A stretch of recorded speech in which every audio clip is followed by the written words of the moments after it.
Halo, Assalamualaikum warahmatullahi wabarakatuh. Selamat siang, apa kabar kalian semua? Semoga hari ini kalian dalam keadaan sehat walafiat dan siap mengikuti pembelajaran yang akan kita lakukan. Oke, hari ini kita akan belajar materi yang kedua, yaitu tentang gerak pada benda.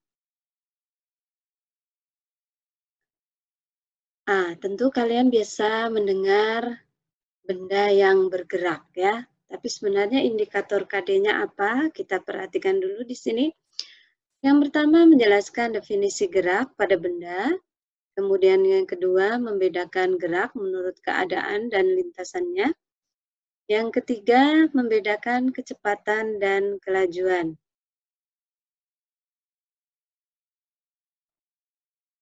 Definisi gerak. Apa itu gerak? Gerak itu adalah perubahan kedudukan suatu benda terhadap titik acuan. Ya, jadi kalau ada suatu titik acuan, kemudian benda ini bergerak terhadap titik acuan ini, atau berpindah kedudukannya dari titik acuan ini, maka benda itu dikatakan bergerak. Perubahan kedudukan ini bisa meliputi perubahan jarak dan perubahan posisi. Contohnya umpamanya bagaimana? Umpamanya seperti ini. Kalau titik acuannya adalah rumah, ya, kemudian suatu hari kamu berjalan dari rumah kamu menuju ke sekolah, maka berarti di sini kamu pasti akan mengalami perubahan jarak, yaitu semakin lama kalian akan semakin menjauhi rumah kalian. Sedangkan yang kedua adalah perubahan posisi. Contohnya di sini yang jaraknya tetap tapi posisinya berubah, umpamanya saja pergerakan pada jarum jam. Kalau kalian perhatikan, ujung dari jarum jam ini mengalami perubahan posisi. Tadinya umpamanya sekarang ada di pukul atau ada di angka 1, kemudian detik berikutnya berpindah di angka 2, di angka 3, dan seterusnya. Bergerak atau tidaknya suatu benda ini ditentukan oleh keadaan si pengamat terhadap benda dan titik acuan. Karena hal itu, maka gerak ini bersifat relatif, ya. Contohnya saat kita naik mobil dari rumah ke sekolah, maka mobil bergerak dari titik acuan rumah. Kita yang berada di dalam mobil juga bergerak kalau titik acuannya adalah rumah. Tapi kalau titik acuannya adalah mobil yang kita tumpangi, maka kita tidak dikatakan bergerak. Jenis gerak menurut keadaan bendanya kita bedakan menjadi dua. Yang pertama adalah gerak nyata. Gerak nyata adalah gerak suatu benda yang diakibatkan oleh perubahan jarak dan posisi benda terhadap titik acuan. Contohnya umpamanya suatu bus bergerak dari terminal menuju ke kota tujuan. Gerak semu yang kedua ini ya, jenis gerak menurut keadaannya. Yang kedua adalah gerak semu. Gerak semu adalah gerak suatu benda yang sebenarnya diam, namun terlihat seperti bergerak. Contohnya umpamanya gerak matahari. Kita lihat setiap hari matahari seolah bergerak dari timur ke barat. Padahal kita dulu pelajari di kelas 7 bahwa yang bergerak itu bukan mataharinya ya, tapi bumi yang bergerak dari barat ke timur. Nah, contoh lain lagi umpamanya saja saat kita berada di dalam mobil. Lalu kita memperhatikan tanaman atau pohon-pohon yang ada di luar mobil.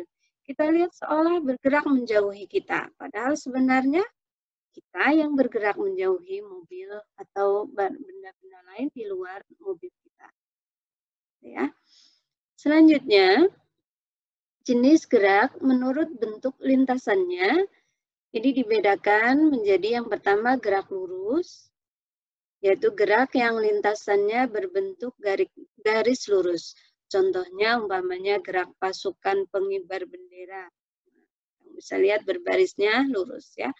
Kemudian gerak melingkar adalah gerak yang lintasannya berbentuk lingkaran. Contohnya tadi ujung jarum jam. Yang ketiga, gerak parabola adalah gerak yang lingkarannya berbentuk setengah, yang lintasannya maaf ya. Gerak parabola adalah gerak yang lintasannya berbentuk setengah lingkaran atau parabola. Contohnya umpamanya gerak peluru yang ditembakkan dengan sudut kurang dari 90 derajat. Ya, jadi ditembakkan miring. Ya. Namun yang kita bahas di SMP ini adalah hanya tentang gerak lurus saja. Ya, jadi gerak yang lintasannya berbentuk lurus. Pada gerak lurus ini kita mengenal ada istilah jarak dan perpindahan.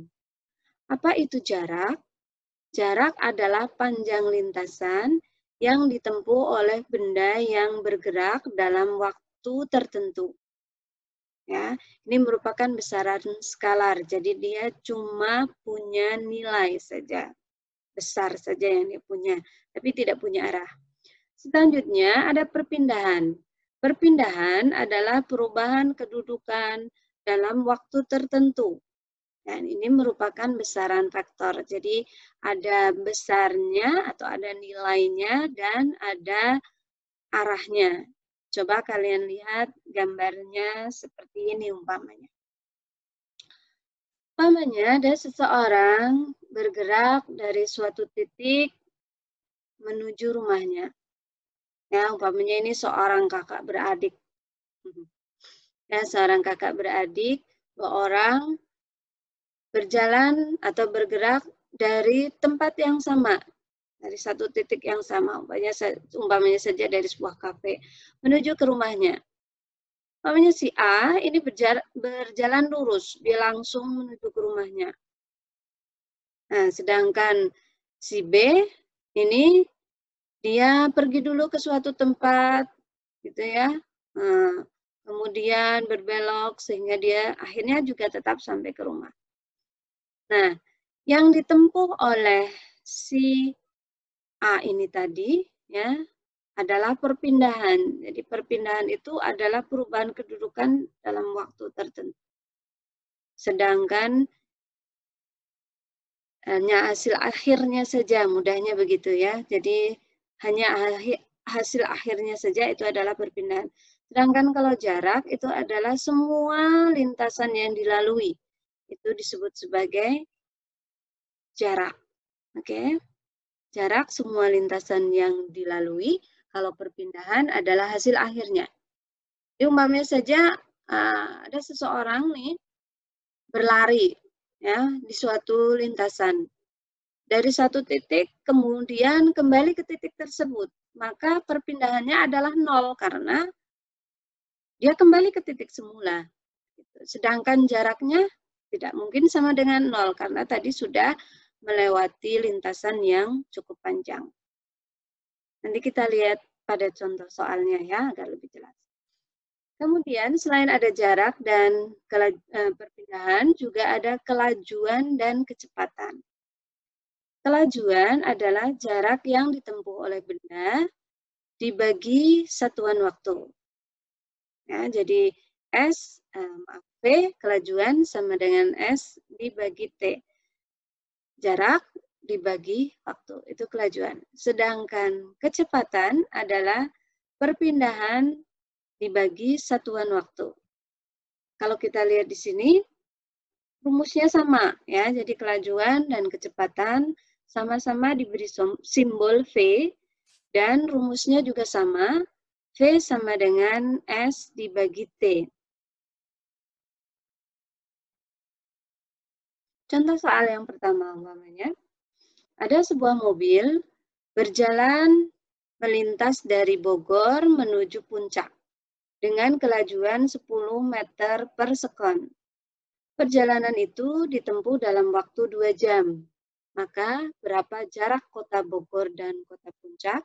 Nah, kita lihat di sini yang diketahui adalah kelajuannya 10 meter per sekon. Kelajuan tadi namanya adalah V. Ya. Kemudian waktunya 2 jam.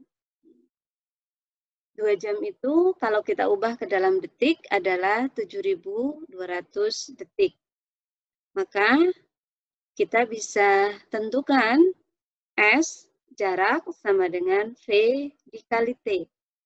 10 meter per sekon dikali 7.200 detik ya, sehingga hasilnya adalah 72.000 meter per detik atau 72 kilometer per detik. Contoh soal yang lain, umpamanya ada seseorang bergerak dari A ke C melalui titik B. Ya, jadi dia berjalan dari A ke B terlebih dahulu, kemudian menuju C. Maka jarak, tadi jarak itu adalah seluruh lintasan. Nah, umpamanya di sini diketahuinya jarak dari A sampai B adalah 8 km. Ya, A sampai B 8 km.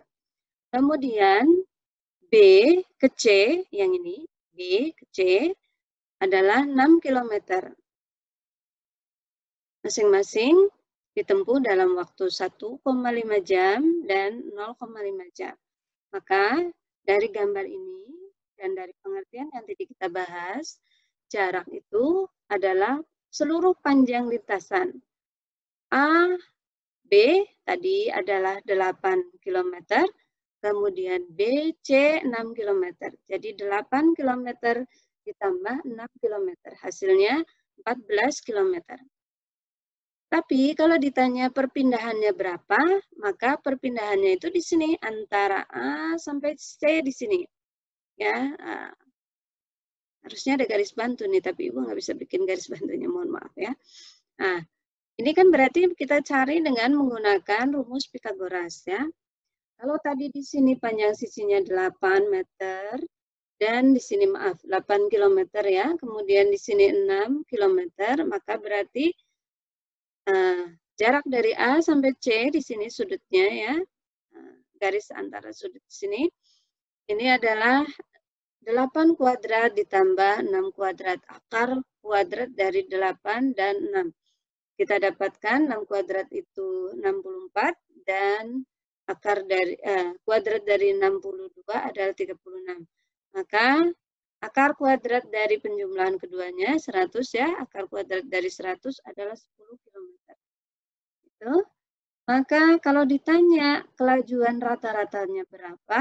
Nah, kelajuan rata-rata itu adalah jarak dibagi waktu. Jaraknya tadi 14 km. Kemudian waktunya waktu total 1,5 ditambah 0,5 jadi 2. 14 dibagi 2 hasilnya 72 km ya. Kemudian kecepatan rata-ratanya. Nah, kecepatan rata-rata itu tadi adalah perpindahan dibagi selang waktu. Perpindahannya 10 km ini ya tadi. Kemudian waktunya 2 jam. Sehingga kecepatan rata-ratanya adalah 2 km per jam. Nah, sekarang contoh soal yang sekarang berikutnya, yang terakhir ya. Coba kalian kerjakan soal berikut. Jadi ada sebuah robot berpindah 14 meter ke timur ya. Jadi ini umpamanya saya gambarkan dia dari titik A bergerak 14 meter ke timur. Kemudian waktunya adalah 4 sekon ya. Kemudian berbelok 8 meter ke utara dalam waktu 4 sekon juga. Kemudian berbelok lagi 8